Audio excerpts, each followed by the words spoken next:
Push my mouth around more. Yeah, that was very weird. Okay. I apologize, people. If you're still with us.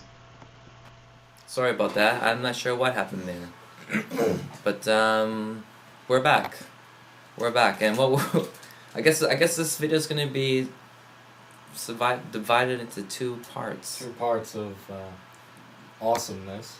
This is kind of like maybe we had that. What is that called? The goiter. The goiter. The goiter attacked us. Yeah, the goiter attacked us. It heard. We know too much, honestly. The goiter. That's hilarious. That's such a great word. You have any favorite words these days? Squalid. Squalid? Yeah. What is the perfect definition for squalid? Dirty. Just dirty? Yeah. Squalid? Squalid. Could you put that in a sentence? All these squalid insurrectees are bothering me. Insurrectees. These surrogates? Yeah. Oh, brother. Okay. Actually, before we cut off, we were just talking previously about doing the adaptation. Right? Do you think we can just Not the Nick Cage movie. No. What if he was interested? Would you ever do a film for Nick Cage? He's like, listen, Yeah. I love your work. I would. Just make sure I get to freak out! Who would be your dream team? Christopher Walken, Nick Cage.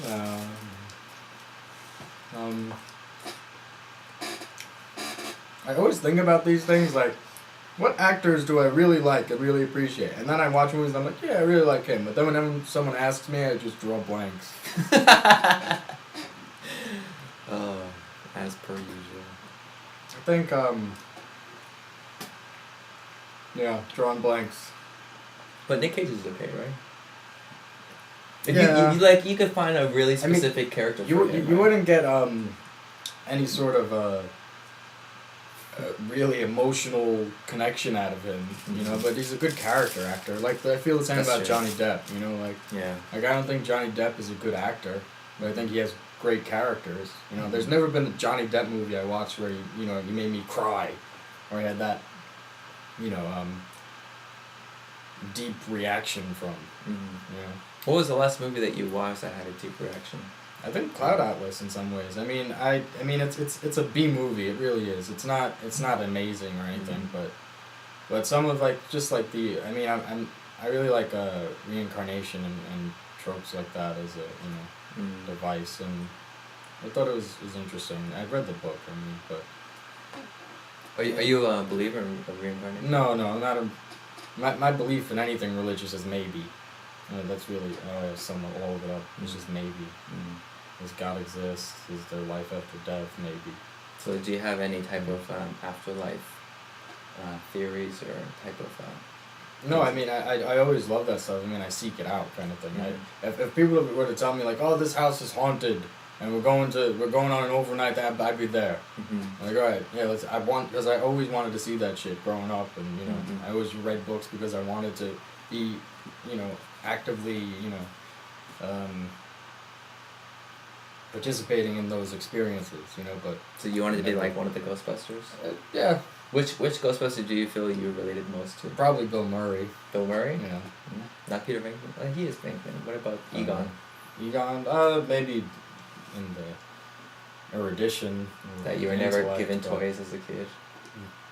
I don't remember the specifics of that, but Egon is the scientist one, right? Right. With the glasses. Is it Sam Raimi? No, that's what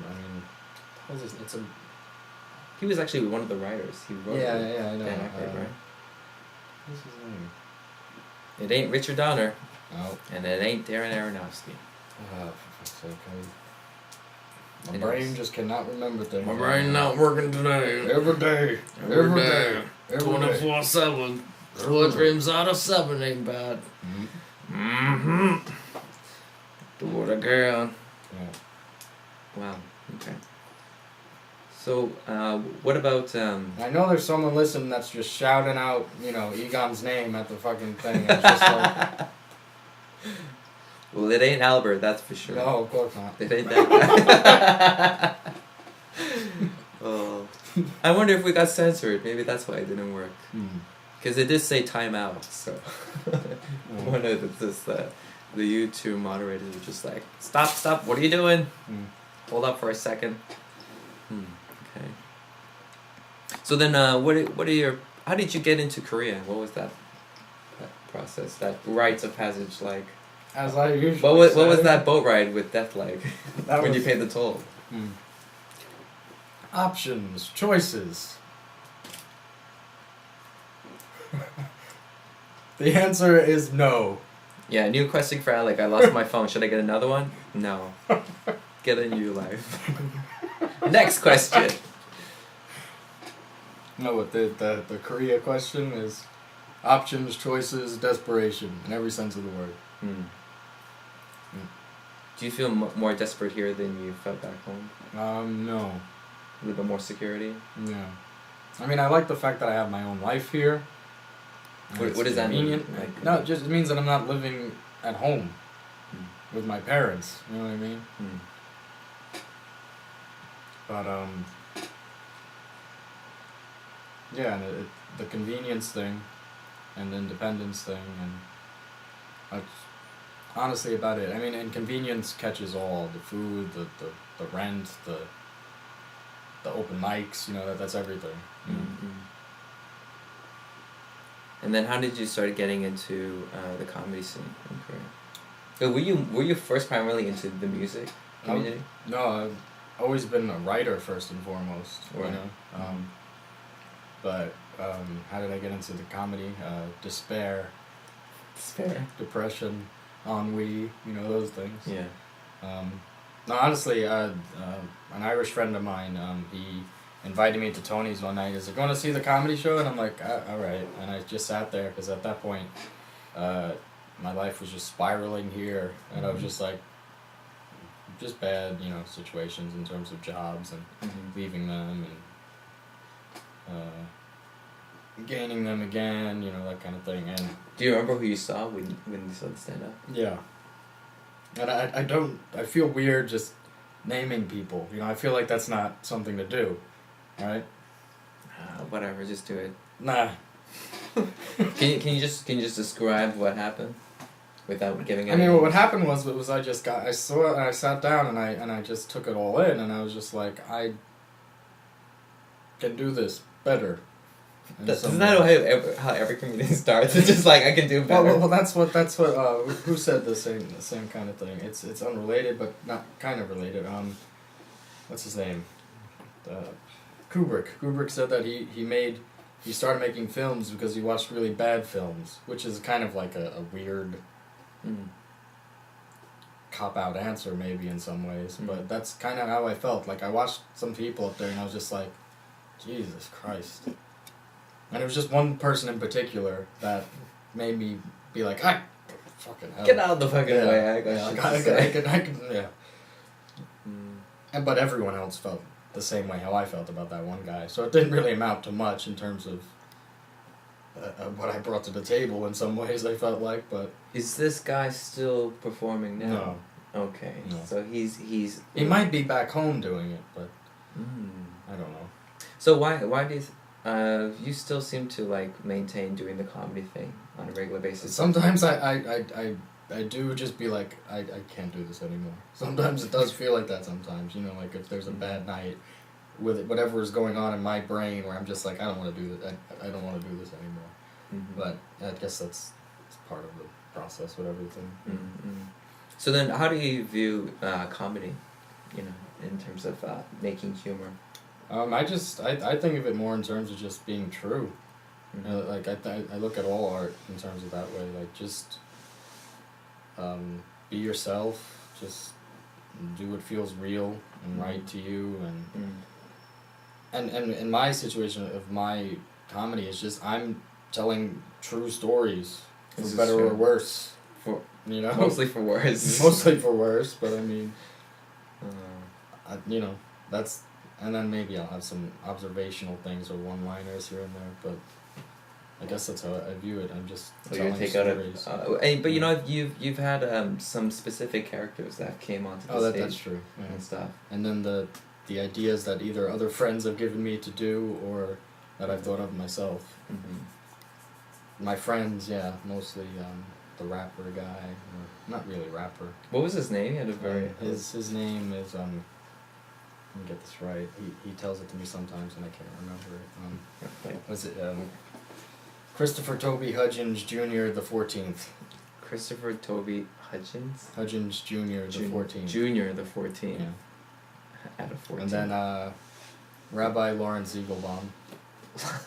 Rabbi Lawrence Eaglebaum. Yeah. That was hilarious. I remember that one, and you saw that one guy. Do you remember me, kid? Do you remember me? And you took out the scissors. Yep. I saw like a little sparkle of genuine fear in that kid. He was like, "Oh shit!" That kid happened to be the kid who made me do stand up. That's the guy who I was talking about previously. Oh, I gotcha. And he has a kid, and he's like married and stuff, right? Ah, I know who it is. That's hilarious. Oh. And he's like, "Yeah, all right, Alec, you keep doing what you gotta do. I know I started this path for you, but let's just see how it goes from here." Oh, goodness gracious. Yep, that guy. That guy. Oh, brother. Okay. Well, I'm kind of worried. I want to know if these videos are gonna work or not. Are there more questions? No, I think. Oh, maybe Dan. Dan had a few more, right? No, I think that was it. I think we got. Oh, the last one was the Nevada. Yeah. Okay, I have a question. Why Before 12? the interview. Why 12 strings? Um, For the people who are not familiar. I'll have to explain this. Yes. Instrument I play is called a war guitar, which is essentially it's The most manliest instrument you could ever. It is a very manly instrument. It's so manly that my wrists are fucking destroyed from it. But it's basically there's a guy in the 80s called Emmett Chapman who developed a instrument called the Chapman stick, which is essentially a 12-string instrument that you can play bass lines or guitar lines together or separately. And just from being a fan of guys like who have used these instruments, like guys like Tony Levin from King Crimson, Peter Gabriel, everyone on the planet, I just wanted to make that transition as a bassist for a 4-string bassist for about a decade or so. I knew I wanted to get one of them just because I saw it as a compositional tool, not so much as I could do those two things together. Because there are people who play these instruments and they're kind of like glorified pianos, but they're more percussive, or at least that's the argument that people have when I have discussions with them. But, and they do the solo man thing, right? They do just them on stage with these monstrosities of instruments, and they play both lines at the same time. And you're supposed to play them more vertically, but that's just not something I wanted to do. Like a sitar? No, just like this. Like you're typing on a keyboard? Yeah, like you're typing on a... You're holding shift and command. keyboard, really, basically. And I didn't want to be one of those guys, and I'm not that good to be one of those people, too. And I wanted it as a compositional tool, and to just be, if there's a band, I could be the bassist or the guitarist if I want to. That kind of thing. So it's not necessarily a 12-string bass at all, then? No, it's basically... Well, contrary to popular belief. Right, it's a 6-string bass and a 6-string guitar. Wow. In one neck, one instrument. One thick neck. That ruins your hands. The George Lucas neck. Yeah. Your guitar is... I'm gonna get a goiter from playing this thing. You're gonna have a goiter guitar. You have a 12-string goiter. Yep. 12-string goiter growing out of my neck. A Warhammer goiter. Jesus Christ. Yeah. Why 12 strings as a compositional tool? Very interesting. So, were you in any type of bands before when you were... I've always tried to be in bands. I have like at least I have hundreds of riffs and progressions and things like that I recorded, but when I present them to people, I find that I work well with drummers, but other people just have horribly difficult times harmonizing with me in terms of like they just, and I lack as of now the focus to develop things in a grander vision of things. There's one drummer who I was working with at one point who wanted me to write down in sheet music form every single other instrument to accompany what I had for that riff, and I was just like, I can't do that right now. Isn't that too much though? It is too much. I mean, and that's what real composers do. Like guys like Frank Zappa and John Zorn. Right. They are highly proficient in doing that. But I don't have that skill set to do that at this point in my life, and it's just like I don't have the time to do that. And it was just, I was like, yeah, and we were like, we agree to disagree that we don't know how to raise this baby properly. That's the way the guy put it, and I was just like, yeah, fair enough. And then the other guy who I used to play with drums-wise was just like, really highbrow, and just one of like the best drummers I played with creatively on stuff. And then he'd just be like, we record, be like, yeah, that was awesome. He'd be like, no, just delete it, delete everything. That's what you said? No, that's what he would say. Really? Each time, and I'd just be like, okay. Well, what was his reasoning behind that? He's just complete perfectionist to the point where he just like hates himself. Kind of thing, and it's just like I can't, and it's just very basement, not bedroom drummer kind of thing. Never wanted to play live shows, that kind of thing as well. I mean, great guy, good guy, but and it's just going nowhere, So now it's just a matter of I'm available for projects, but in terms of me making my own stuff, I'm not gonna find the people I need here to do that. Despite all the convenience of everything, it's not, I mean, a way how I gauge if I'm compatible with people or not musically is if they know what instrument I have. And if they're like, what is that thing? I'm like, it's a 12-string, and I go into a whole spiel about, what it is, and it's just like, all right. And then let's play. Yeah, and then they're just like, I don't know, man. Like, I don't know what to do. I'm just like, all right. Yeah, well, I guess most performers here are slightly vanilla in terms of the music and influences they have. They don't really kind of vary. Yeah, I mean, I don't want to be that guy to say the awful things I say as it stands on on the internet forever. Yeah, on the internet forever. But yeah, it's frustrating. But yeah, vanilla was the word you used, and just that there's other agendas in mind here in terms of the sex, drugs, and rock and roll mindset, which I thought would have died long ago, but still.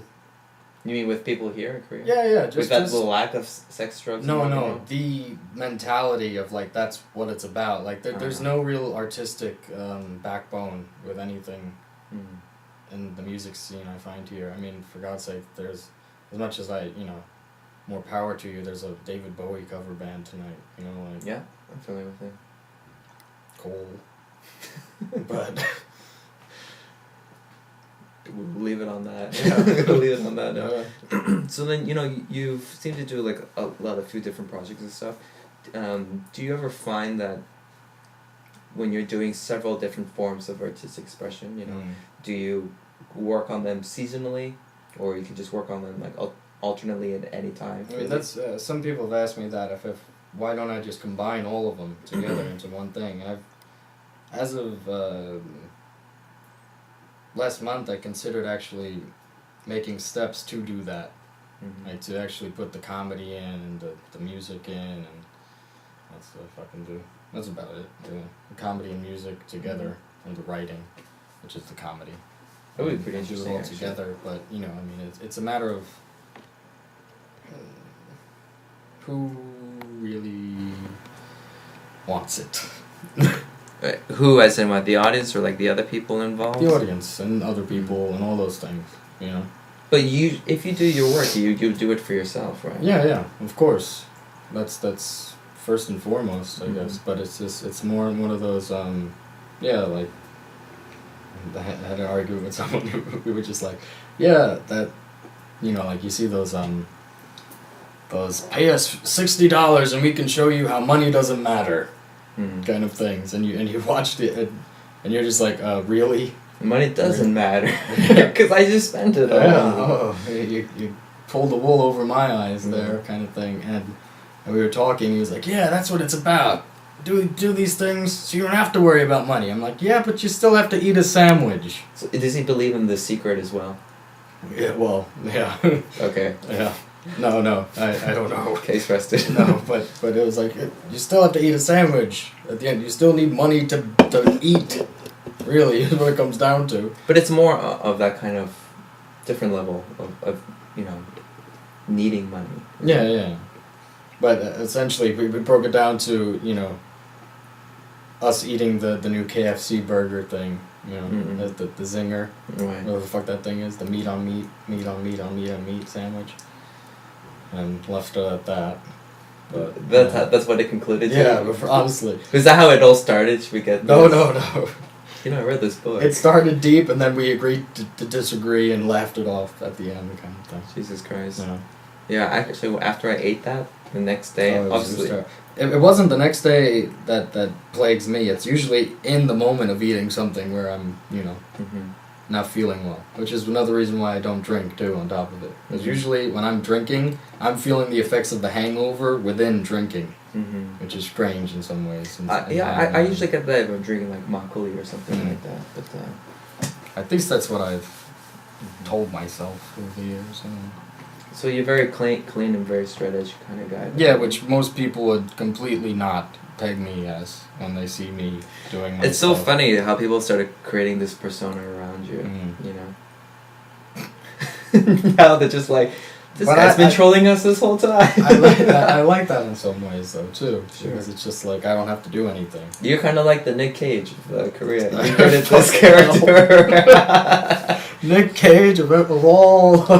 Hey, BC! Of all my aspirations. Yeah, it's cool. That'd be Nick Cage, yeah. I want to be a Nick Cage.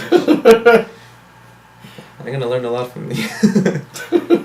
Oh man, I think what we're gonna do, we gotta find some more interesting projects for you to do that kind of celebrates your capabilities rather than kind of burns them all out in a secluded, one-sided bar that has potential underneath. Yeah, well, that's everywhere here, I find. That's why I kind of, Jesus. in some ways. So, do you have any? Anyways, you're actually leaving pretty soon, right? Well, March, yeah. So, what are your plans when you go there? I don't know. I have a lot of panic attacks and freak But outs about it. aren't you like? Obviously, this is premeditated. You know what you want to do. That you are planning to go anyways. That is somewhat inevitable. Like it is just in terms of I just can't work for Koreans anymore is what it comes down to. Really, I can't. And I've been struggling with this process for 2 years. In 2 years, I've had 7 jobs. Like it's not working for me, obviously. But it's more about teaching English, though, right? What do you mean more about teaching English? Because like if you're teaching English, that's not necessarily that you want to do. I mean, of course, it's a good, I guess, kind of safety net, or like it's a good security. You're teaching kids, which is fine. Usually, the problem is working for the teachers themselves or the principal or something like that. And that's not necessarily that you want to do. No, I just see it as making money.